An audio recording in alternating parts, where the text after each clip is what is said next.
Not a clue what I'm doing. Legend in the kitchen today. Oh, Thom Bateman. Stop it. We actually met. We had met online. Tinder. Yeah, we met online. So this is actually our first time meeting in person. Yeah, yeah. We're in a nice, quiet environment to do it in. Nice quiet environment. The sun's out. Today I'm gonna it was funny because Tom's like, what are we cooking? I'm like, I don't know, you tell me, Tom. He's like, no, we're doing your dish. I'm like, oh shit. So this dish I'm doing today, it was actually from Argentina, a little tiny cafe that did this steak dish for me. And you paid your beers by your beer mats. So you collected your beer mats up like this. So we got some food in there, and it was a fillet steak with this alioli, charred cabbage, and some paprika pine nuts that were like kind of cooked in butter.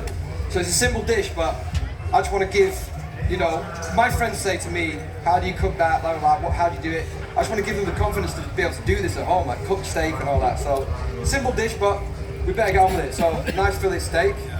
We're going to rub some oil on it. That could be Yorkshire steak from Swelldale, but we might go over the border into Lancashire every now and then, so it'll be all right. A little bit, yeah. Tom, I don't know how you cook your steaks, but I've got a mad way of doing mine. So obviously, hottest pan. I'm here to learn. Oh, no, mate, listen. Hot pan, hot as it can go. A little bit of oil, and then just sit it in and just leave it. So I'm going to cook that and sear it. Basically, sear it on both sides, seal it up, and then rest it high on something like this whilst you're cooking the other bits. But then what I'm going to do is I'm going to put it back in the pan with a bit of butter after to kind of give it a little bit more cooking. So once it's seared and got, what's it called, the Maillard reaction. Maillard reaction. Not Mallard. Not Mallard. That's a very different thing. What is that? Duck reaction. Oh, there you go. No ducks have been hurt. That's a great tip, Danny. So basically, when you're resting it, do it on a rack, raise it up rather than on a plate. That's right. So the air circulates. Very, very important. That. Exactly. Rest it on a plate, it will just be grey one side. yes. And nobody likes a grey steak. No. And Danny, he's oiled his meats nicely. And if you were going to cook a steak like this, what type of oil would you use? Any oil, the clean oil. We got sunflower today or olive oil. Sometimes I rub it on my hands and rub it in the steak first, then put it in the pan. But today I've just thrown it in for quick and ease. Sometimes I can leave it on the side with a bit of garlic on top to infuse it. There's no rules really. It's just as long as the steak is room temperature, it's massively important. Good bit of steak. And it's one of my favourite dishes to cook at home. Yeah. My wife loves it. She's spoiled. She has a little menu to pick from now after Masterchef. So I don't want to cook in front of you. I'm like, she was a good cook. Can I take it when you were in Argentina, then you were on tour? Were you touring or were you holidaying? Yeah, I was touring over there and I got into wine, believe it or not. Wine and steaks. And where do you think this baby's from? There you go. It was amazing. Like, Argentina's an amazing place. There you go, a little charring on that. You can see that. That's what you want to look for. Don't be scared of it. It's a big bit of meat, that. So get the hot pan is everything in it, Tom. Right? Absolutely, yeah. To build up that crust, you need as much contact as you can get with that pan. Yeah. Like you say, not moving it around, really, really important. Just to build up that crust. Lads do like to go. It's like barbecuing, isn't it? We're just moving everything around. What we're going to be doing. Actually, no. Just leave the bloody stuff alone. Let it get on with it. Leave it, exactly. I think that's like cooking for me. I found quite mindful. When I go home, I'm like, give things time. Time is everything in the kitchen. Because I used to prod and do this, do that, and try and be like as good as you. Sometimes you just got to give things time and let it. Like when I'm singing, I don't shout down the microphone. I sing into it because the microphone does a job of, even though I'm shouting now, I got a mic on.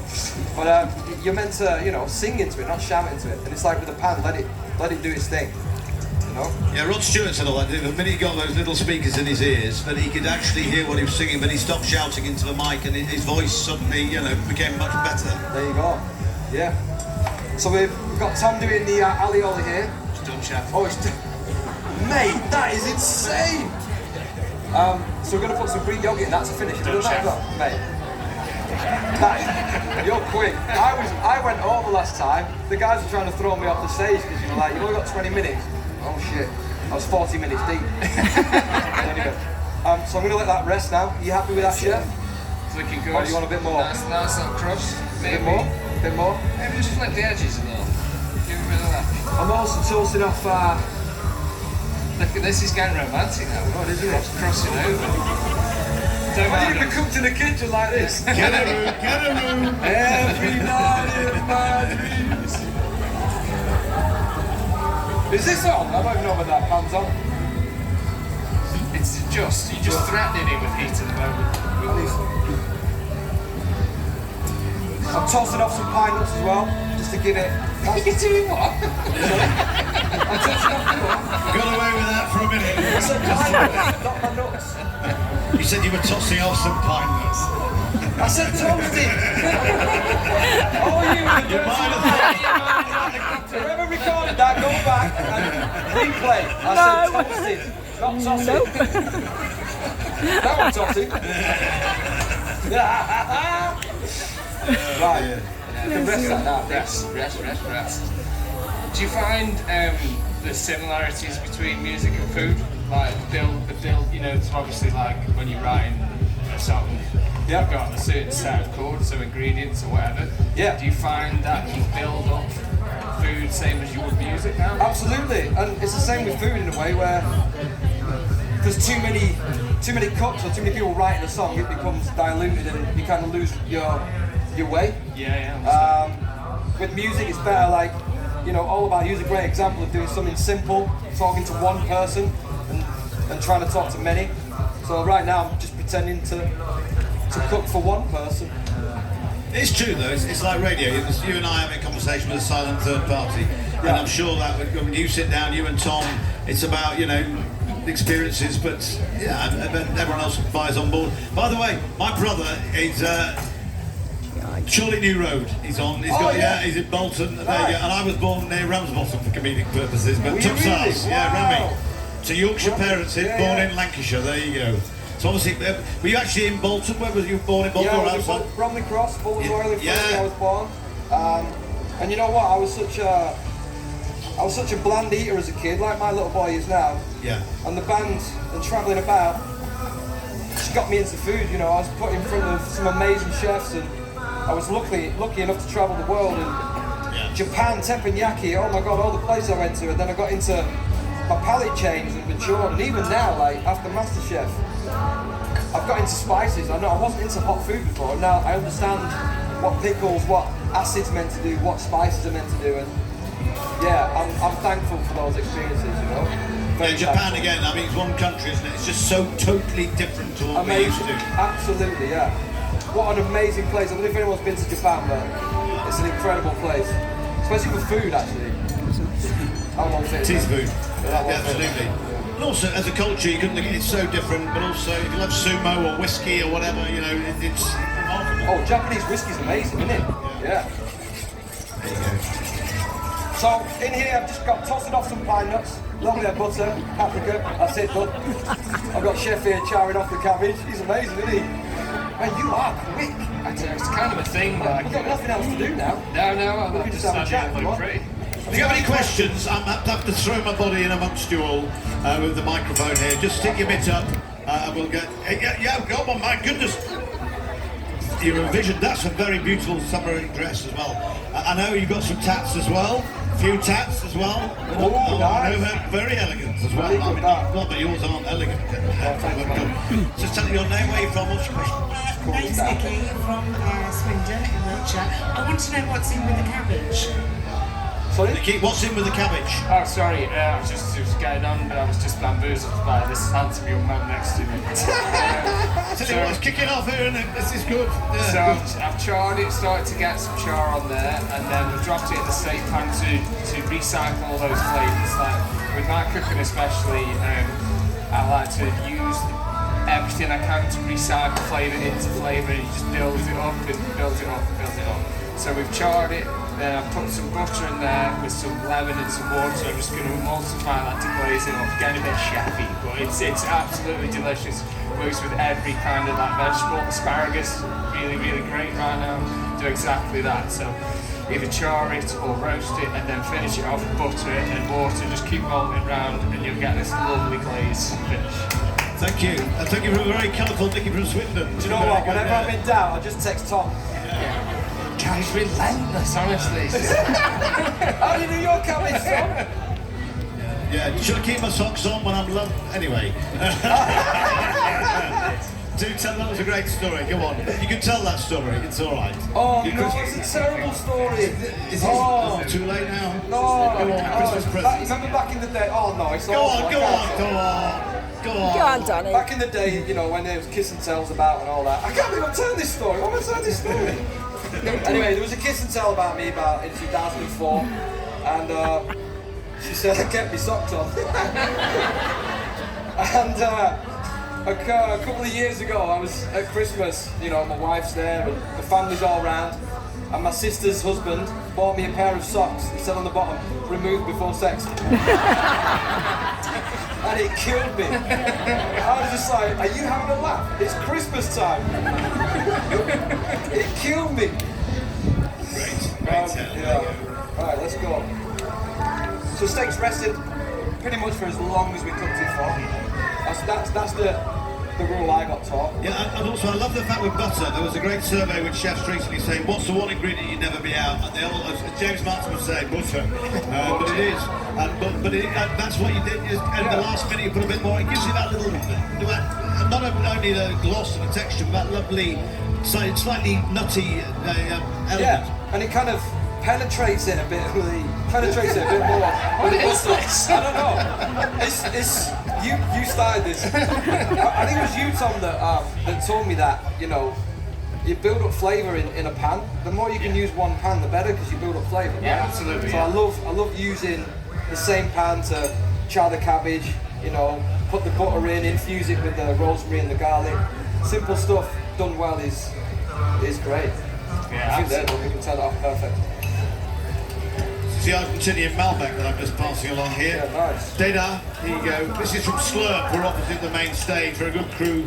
Go and ram raid them later on. There you go, Tom. Used to be a hot tub, right? I mean, why not? Just crank that one up. Very The magic important to stay Jones hydrated. finger. Is that what it is? Yeah. Thank you, is, mate. yeah. Cheers, everyone. Cheers. I Cheers. can't Cheers. Cheers. Cheers. Not too many. I got to play guitar later.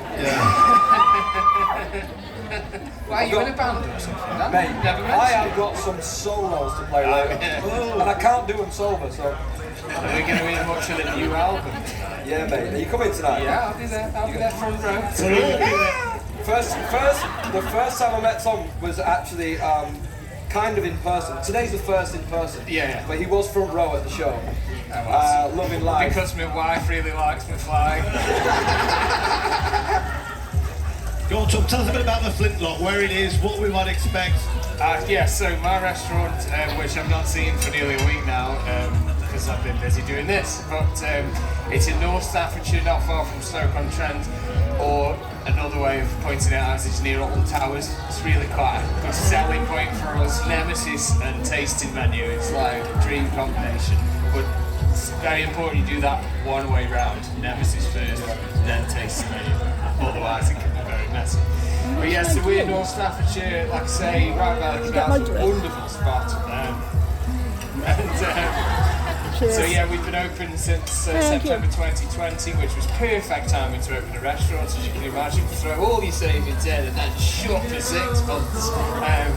But yeah, since we've reopened, it's gone from strength to strength. We picked up awards, which is wonderful. It's a good start for us, and we'll just keep going and going and going. And it'd be amazing to see any of you there. So, I'm there all the time, apart from when I'm here. So yeah. So you have a decent brigade, you have a crew when you're not around. How many are in the kitchen? So there's me and 3 others permanent. We're looking to expand that, but you know, chefs are incredibly rare at the moment. But we work very hard between 3 or 4 of us to produce an 8-course tasting menu. So yeah, I have a wonderful team. They're all amazing, and yeah, I can trust them implicitly, obviously. Yeah, good. Look at you getting all chefy on there, Jonesy. Fantastic. Look mate, at that you know, face. I feel like I'm going to have to it looks capture good, this but moment. it's, Sorry about this, everyone. They enjoyed it. Nice bit of basting going on. Do you have a favourite, a cut of beef? One that you would, your desert island dish, would you beef-wise? Are you a ribeye man, or what are you? Say that again, sorry. Do you have a favourite cut of beef?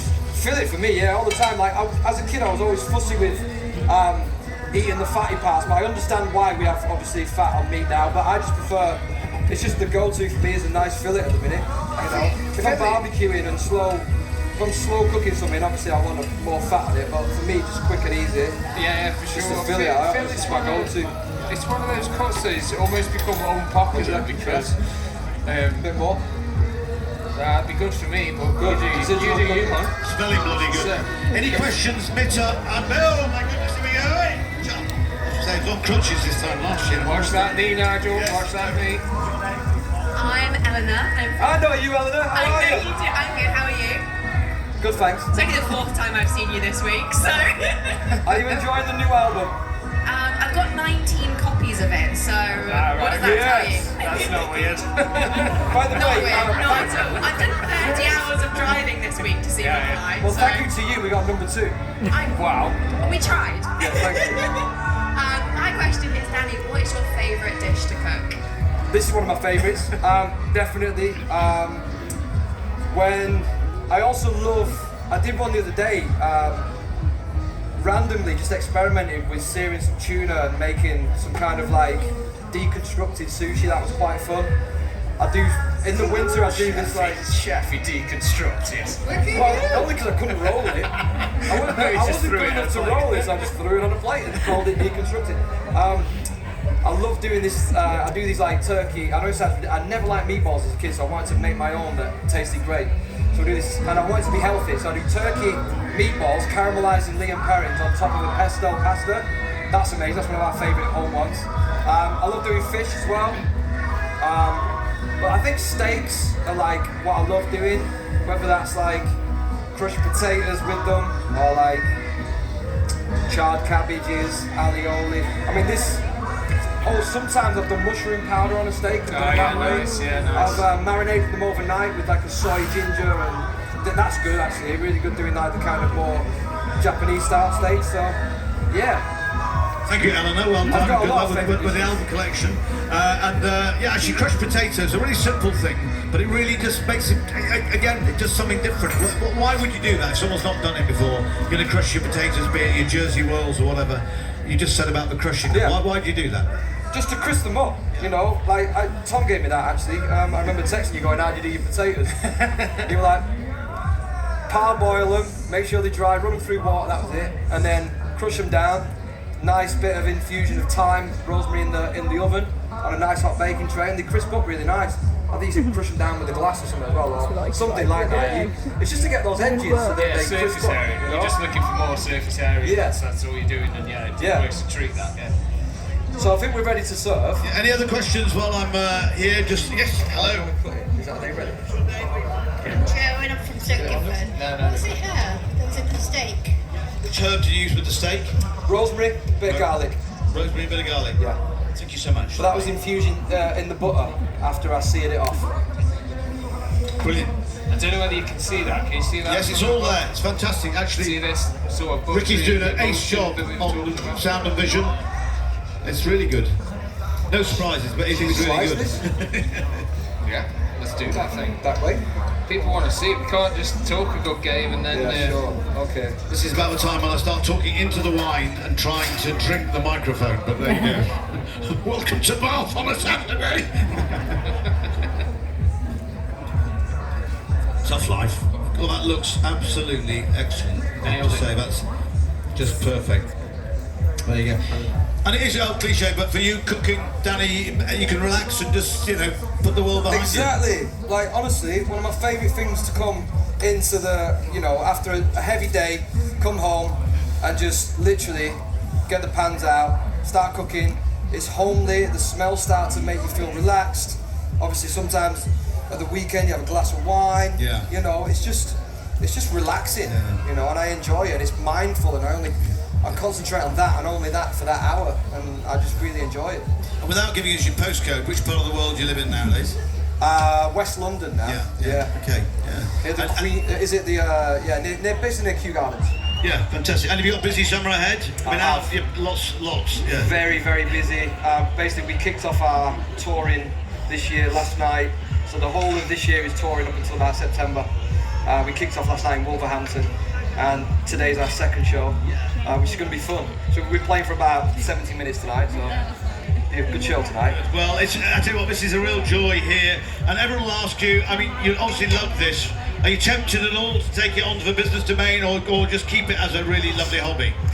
No, I just love it as a hobby. Meeting people like Tom, and I feel like meeting him makes me better because I ask him questions and I enjoy that. Yeah, I just like it as a hobby. I mean, if obviously any opportunities come, I might take it on, but it's at the minute, I just love giving people confidence in, and the same as me, I'm just a glorified home cook. No, absolutely. but your enthusiasm comes through in everything you do, be it on stage, be it here, and that's why Mcfly been such a success for 20 years. So really, pretty spooky. I think my mates are partly to blame as well because they'll always ask me, "How do you cook that?" Or they'll text me saying, "I'm doing a date night for the missus. Can you give me some advice?" And I feel like I want to give those people the confidence to be able to do this at home. Yeah, and I do absolutely. You did, and that's been done in real time. And you can see, we're quite a lot of jabber and chatter, and very well informed jabber as well, in amongst it, but great. Yeah, and looking good, and yeah, that's it, show the meat, mate. Yeah. Hey. Well-oiled meats as well. There's a lot of dirty. There we go. That's what I ate in Argentina. In Argentina. Just remind us again what it is. Go on, how do you give it your chefy title? Yeah. Fillet steak, basically, with charred cabbage, alioli and paprika buttered pine nuts. Yeah, tossed pine nuts, there you go. Ladies and gentlemen, fantastic. Danny Jones, of course.